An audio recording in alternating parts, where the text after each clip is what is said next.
America Pakistan Iran gas pipeline मंसूबे को किसी सूरत भी मुकम्मल नहीं होने देगा। अमेरिका का इंटरेस्ट है कि ईरान को आइसोलेट करके रखना। इंडिया भी बहुत सा तेल ले रहा है ईरान से, ब्रेकिंग दी एम्बार्गो, मगर इंडिया के ऊपर ये सैंक्शंस नहीं लगाते। वो गैस तो आधी से भी कम कीमत पर पड़ेगी और नहायत तेजी के साथ मिलेगी। उसको रोकने से अमेरिका को हासिल क्या है? मतलब यह है कि पाकिस्तान को मोहताज बना कर रखा जाएगा। तो इंडिया को तो ये किसी सूरत पे भी नहीं क्रिटिसिज्म करेंगे या उसकी तनकीद करेंगे। अब ईरान ने बड़ी सख्त धमकी दी है। एक जवाब पाकिस्तान ने इसका नहीं दिया, सांप सूंघ गया है सबको। और हम आपको अदालत ले जा रहे हैं, इंटरनेशनल कोर्ट, जहां साइन किया हुआ है, और उत्थे अगर पहुंच गए ना तो गया पाकिस्तान। पाकिस्तान 24-25 करोड़ आबादी का मुल्क, दुनिया की छठी बड़ी फौज, एटमी कुव्वत, वहाँ के हुक्मरान सत्तू पीकर सोए हुए हैं और उनमें से किसी की गैरत नहीं जागी कि वो इसके ऊपर अपना कोई स्टेटमेंट दे, स्ट्रॉन्ग रिएक्शन दे।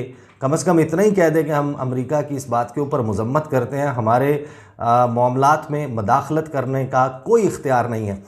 एक गैरतमंद बंदा था जिसने कहा था एब्सोल्युटली नॉट। दोबारा ना बोलना कि मुझे अड्डे दो, दोबारा ना कहना कि हम ये करेंगे वो करेंगे, या तुम्हारी जुर्रत नहीं होनी चाहिए कि तुम इस मुल्क के वज़ीर आज़म को हटाओ। वो मर्द का बच्चा था, डट के खड़ा हो गया था आगे अल्लाह के भरोसे पे। वो आज भी अल्लाह के भरोसे पे लड़ रहा है। और ये बुज़दिल लोग यहाँ बैठे हुए हैं जो अमेरिका के कहने पर ईरान पे हमला करते हैं, वरना ना करते। अमेरिका को राजी करना था, इसलिए जवाब दिया गया। मुझे दुख हो रहा है इस चीज़ का।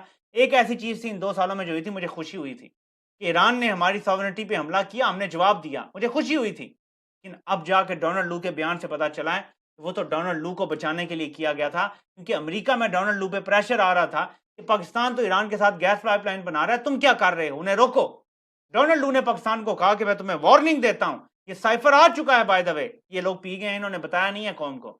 मैं तुम्हें वार्निंग देता हूं कि अगर ईरान के साथ तुम इन बेड हुए तो अमेरिका के साथ तुम्हारे ताल्लुकात खराब हो जाएंगे। अब हम पागल हुए हैं, हमें गैस चाहिए, हम तो दिन रात तड़प रहे हैं। तो अब हमने फिर ईरान हमारे पीछे पड़ा हुआ है। हम ईरान के साथ, मैंने ये पहले भी डिस्कस किया था कि 2010 से ये बात चल रही है ईरान के साथ, और हमने कमिटमेंट्स भी की हुई है। हमारा ख्याल था कि किसी न किसी स्टेज पे अमेरिका ईरान के तल्लुकात ठीक हो जाएंगे। अब ईरान ने बड़ी सख्त धमकी दी है कि आपके पास कोई एविडेंस नहीं है, कोई प्रूफ नहीं है कि आप ये करेंगे, आप दरअसल हमें धोखा दे रहे हैं। पाकिस्तान इस वक्त एक ऐसे खतरनाक मोड़ पर पहुंच चुका है कि ये खबरें हमें ये बता रही हैं कि आने वाले हालात से कैसे निकल पाएगा। वो पहले तो डट के खड़ा होता था कप्तान, लेकिन अब अमेरिका डट के खड़ा हो गया और उसने ये कहा है कि ईरान और पाकिस्तान के बीच ये गैस पाइपलाइन नहीं बनेगी। और क्या आपको पता है कि अगर पाकिस्तान ईरान के साथ ये गैस पाइपलाइन मंसूबा मुकम्मल नहीं करता तो ईरान को पाकिस्तान की तरफ से $18 बिलियन देने पड़ेंगे पेनल्टी। ईरान ने पाकिस्तान पर $18 बिलियन पेनल्टी लगाई है। तो मुझे तो ये समझ में नहीं आ रहा कि पाकिस्तान ये $18 बिलियन ईरान को कहां से देगा, ये कहां से आएगा पैसा। मतलब $1 बिलियन के लिए नाक से लकीरें निकाल रहे हैं आप लोग। वो IMF को स्कूल में $3 बिलियन, $1 बिलियन डाल दे, उसके लिए उन्होंने नाक से लकीरें निकलवाई हैं आपसे।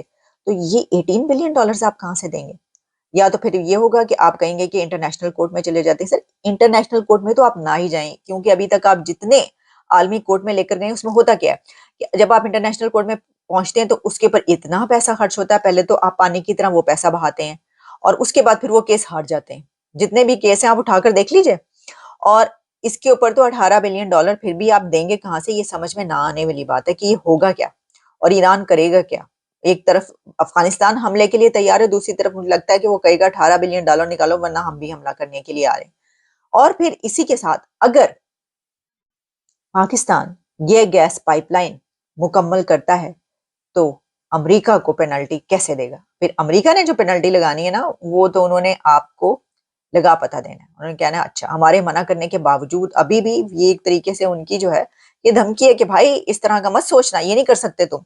2-3 चीज़ें मैं आपको बता दूं। जो अक़वाम मुत्तहिदा उसके चार्टर के मुताबिक जितने ममालिक हैं उनके इक्वल राइट्स हैं, उनकी सॉवरेनिटी और उनकी टेरिटोरियल इंटेग्रिटी वो इक्वल है, बराबर तसव्वुर की जाती है। कोई मुल्क जो है अगर वो रकबे में बहुत बड़ा है, फॉर एग्जांपल चाइना है या रशिया दुनिया का रकबे के एतबार से सबसे बड़ा मुल्क है, तो ऐसा नहीं है कि रूस के पास अक़वाम मुत्तहिदा में 8 वोट डालने की ताकत है या चीन के पास जो है वो 6 वोट डालने की ताकत है, या अमेरिका के पास जो है वो कोई अपनी अस्करी कुव्वत के एतबार से कोई बड़ा मुल्क है तो वो 15 वोट डाल सकता है, सबका 1 वोट काउंट होता है, तो ममालिक जो हैं वो इक्वल हैं। इसी तरीके से जब दो ममालिक के दरमियान आपस के ताल्लुकात की या इस अक़वाम आलम में मुख्तलिफ ममालिक के ताल्लुकात की बात होती है, तो जो सॉवरेन नेशंस के दरमियान, जो दो खुद मुख्तार ममालिक हैं, उनके दरमियान किस किस्म के मुआहदे हो रहे हैं, क्या ताल्लुकात हैं, इसके ऊपर कोई तीसरा मुल्क जो है वो एतराज़ तो कर सकता है, प्राइवेटली आपके साथ उठा सकता है, पब्लिकली उसके ऊपर कोई स्टेटमेंट दे सकता है,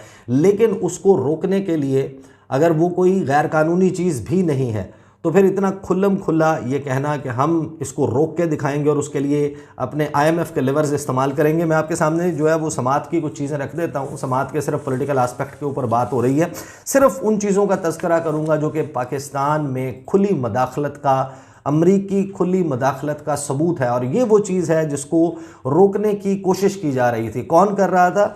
वो जो अडयाला जेल में सलाखों के पीछे है। पॉलिटिकल डिफरेंसेस और सारी चीज़ें साइड पर रख दें, एवरीबडी नोज़ कि पाकिस्तान की फॉरेन पॉलिसी शेप अप हो रही थी, चेंज करने की कोशिश की जा रही थी, लेकिन फिर अभी जो साहब हैं बेगर्स कांट बी चूज़र्स, जिनका कॉल है, तो जाहिर है कि फिर अब जो कुछ हुआ है, मैं तो तरस गया। मैंने कहा कि शायद अभी बुला लिया जाएगा, अभी कोई स्ट्रॉन्ग स्टेटमेंट आ जाए।